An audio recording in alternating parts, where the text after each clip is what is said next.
Fast forward, any come out channel so how AGH politics avenue. Podcast source a training because make headlines. Any Jimre na it be exum no. Onia yebo ebra national scholarship secretariat na opinion wosi Ghana anemu ewo UK. Ghana commissioner to UK. Now what you say opinion no hwe National Service Secretariat ni so no papa no wodi nsɛm ne pa enye asɛm koto akra now or chere say in charge no for causing financial loss to the state na the entire okasa no abediafo atranse abra omo ebo yinchiremo ani dem nya ho brakse mu yensemre ebubura nsemnim na yahwe ne yekɔ ani di eba AGH politics abadi. And there's this conversation that has been started by Ghana's High Commissioner to the UK, Sabazita Benson, alleging serious mismanagement of scholarship funds under the previous administration. In fact, she made various Facebook posts. She followed up with interviews where she's even cited an instance where about 90,000 cedis was spent on visa fees and how beneficiaries of scholarships have their spouses and children also being provided for and being allowed to accommodate them. If you followed the conversations around scholarships, you know that it's not new. In fact, last year when the new administration took over, the same issues came up strongly. And in a space of a couple of months, Parliament passed a new scholarship bill, a new scholarship law that was passed as well. And the point was made at the time by the legislators that it was to deal with some of these concerns that had come up strongly about how scholarships are awarded in this country. And so that law was passed in Parliament last year to deal with it. I'll share bits of that with you shortly. That is the Ghana Scholarship Act 2025, Act 1149. And that law was passed by Parliament to establish the Ghana Scholarships Authority to regulate the administration and award of government's scholarships in a transparent and equitable manner and for related matters. And if you read the law, it deals with issues of how it should be awarded, it should be fair, brilliant but needy students, and all of those issues that we had all talked about over and over again. So why this conversation at this point in time? I want us to first listen to the High Commissioner to the UK speak about some of the disturbing findings that has been discovered so far and what is being done about that. It is a whole lot of people. She was just an example that I used.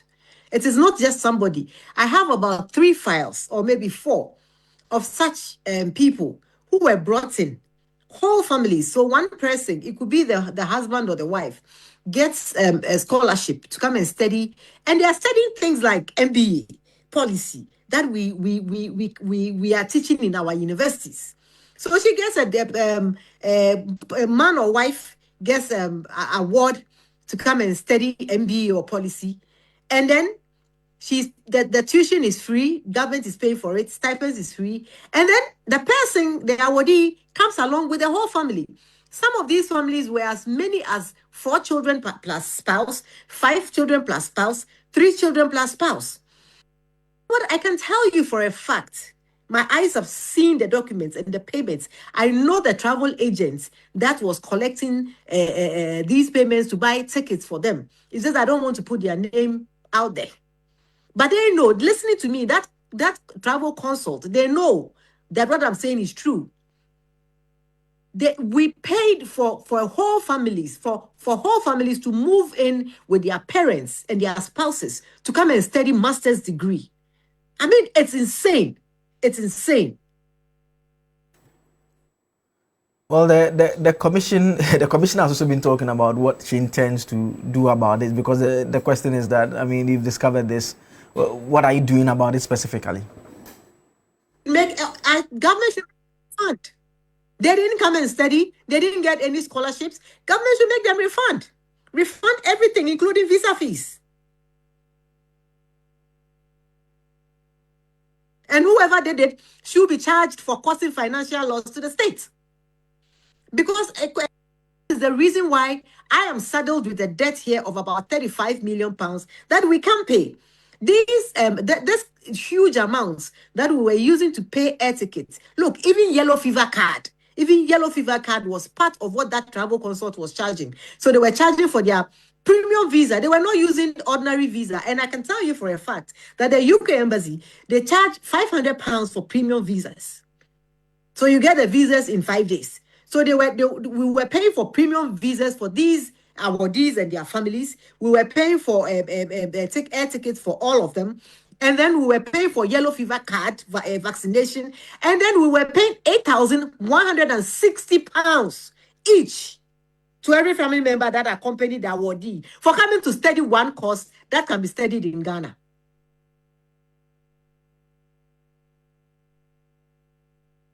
The High Commissioner to the United Kingdom, Zita Benson, Saba speaking on the scholarship situation there, and note the country owes, the mission owes £35 million. In fact, she told us that they've been able to pay just about £3 million so far. So they are still in a lot of debt. And interestingly, scholarships were awarded in January of 2025 for students to also go in. And so once this was they were awarded prior to the new administration taking over. And so the students went in January 2025, and that also presented a new obligation on the government at the time as well.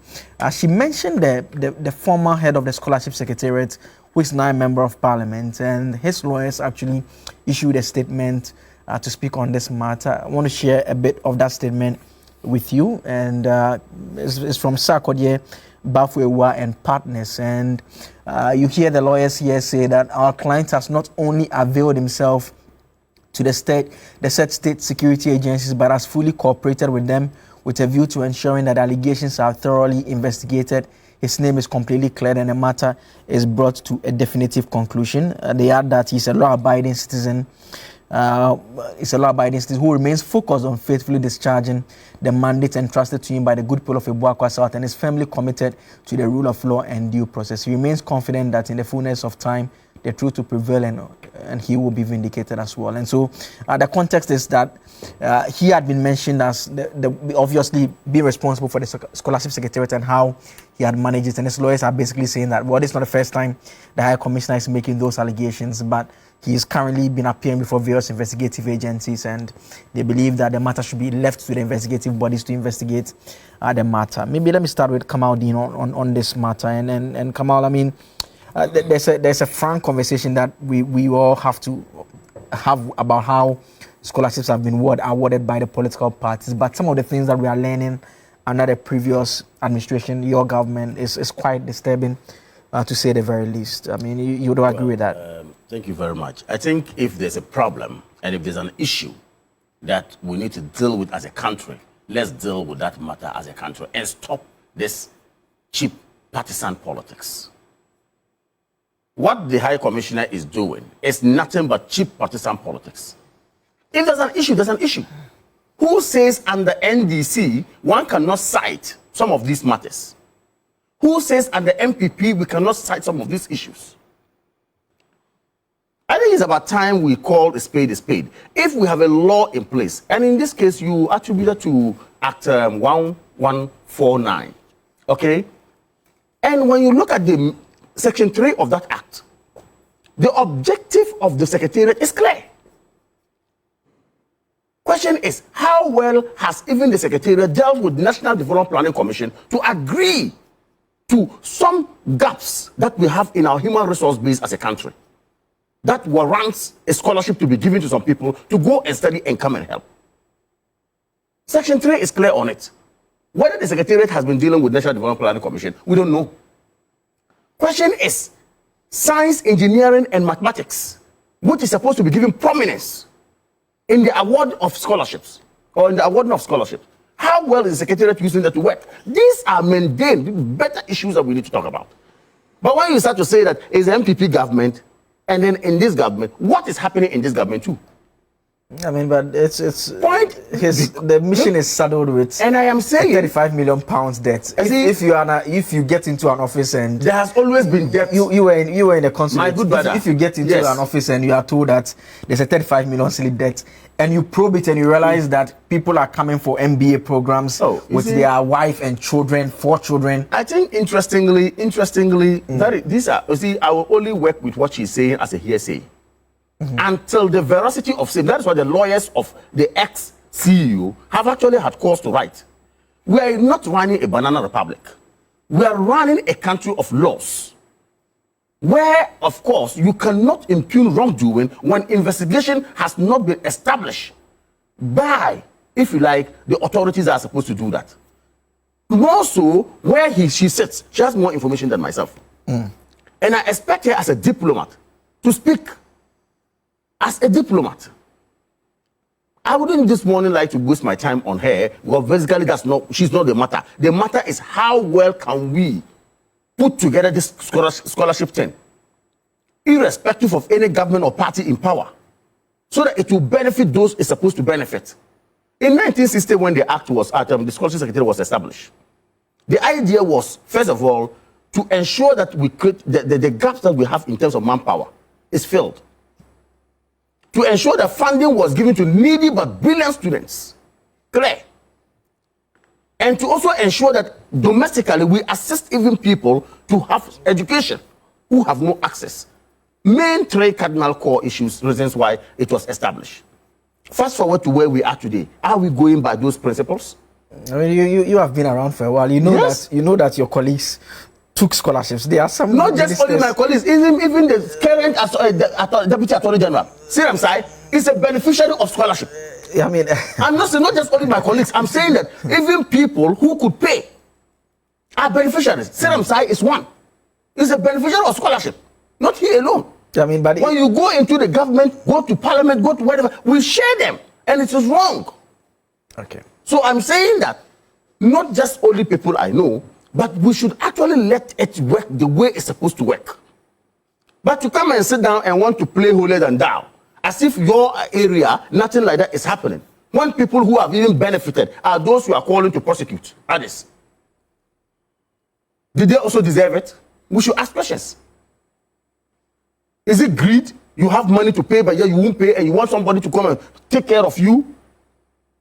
I have had the opportunity of being called to come for a scholarship. I said, no, I don't want it. I'm not a rich person. Is that how they do this? I don't have it. I am saying that some time ago.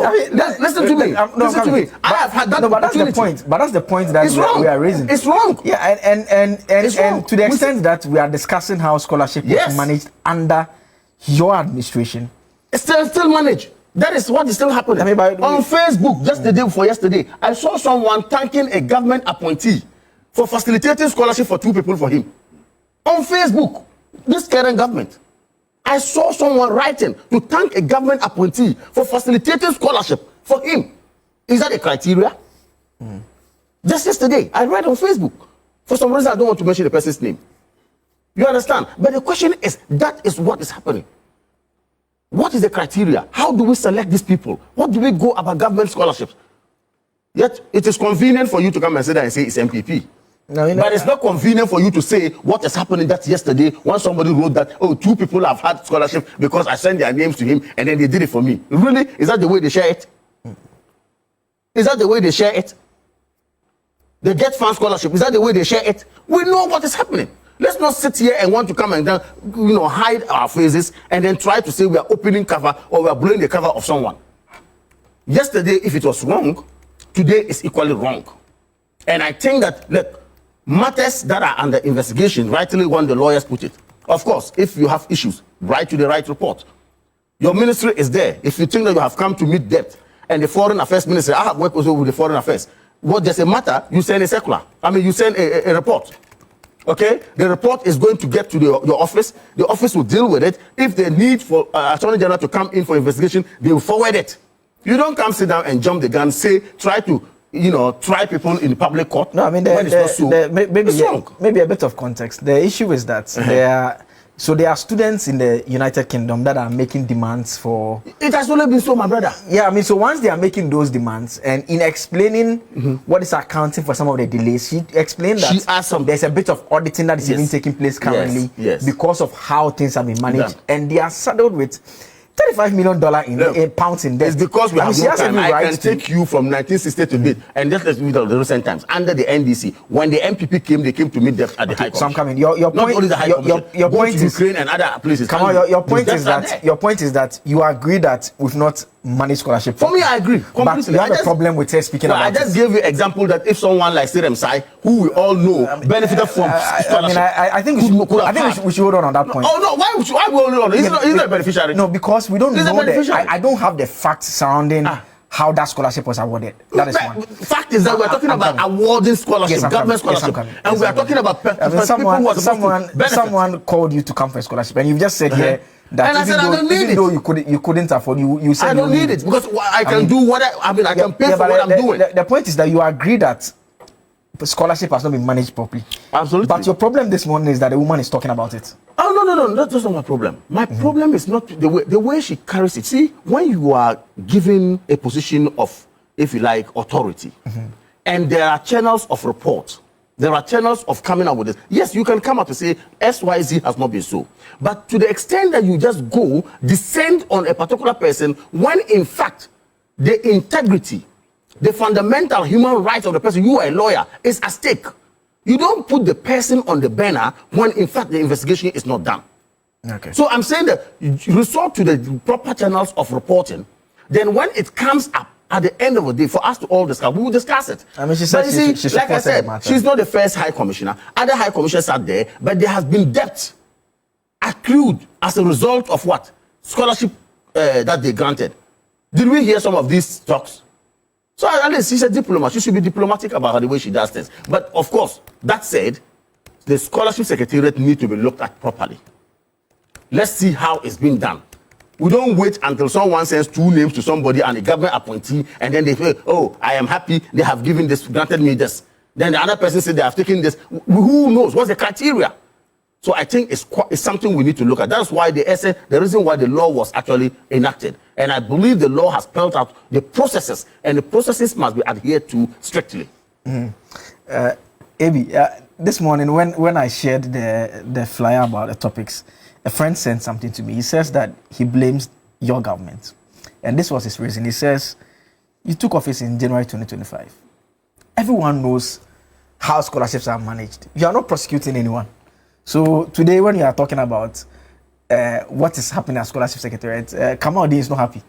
Oh no. He agrees that no, I'm coming. You agree that there's a problem, but you have concerns about how it's being communicated. And the point that he makes the reference that investigations are to narrow the blame to only MPP government is what I have a problem with. Well, that's but fine. I'm saying, but the point that people are, some messages that came in were making is that you've been in power since January. I mean, if some people were being prosecuted, some of these conversations, we should not be having them at this point in time. This is a high-profile corruption and financial scandal. And Kamal Din's attempt to... We in some of the team course or channel so, Mammy, and I was so generous. That's an opening the domain. It was saying.